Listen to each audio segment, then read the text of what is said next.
ভাই ড্রাইভার ভাই 1 মিনিট আসসালামু আলাইকুম ভাই। আপনি কেমন আছেন ভাই? আপনার বাসা কোথায় ভাই?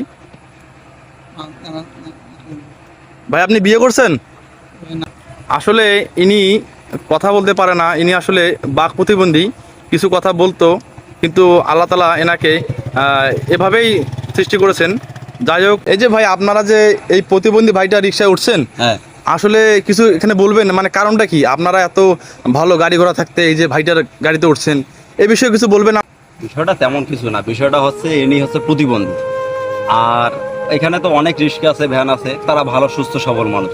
আসলে আমাদের ভিতরে একটু সহানুভূতি জাগলো, কারণ হচ্ছে উনি প্রতিবন্ধী, ওনার কোনো ইনকাম সোর্স নেই, জাস্ট এইটা দিয়েই ইনকাম করি চলে। তা ভাবলাম যে অন্য গাড়িতে না যায় এনার গাড়িতে যাই, 10 টাকা জায়গা 20 টাকা দিয়ে ওনাকে একটু ওনার উপকার হইলো।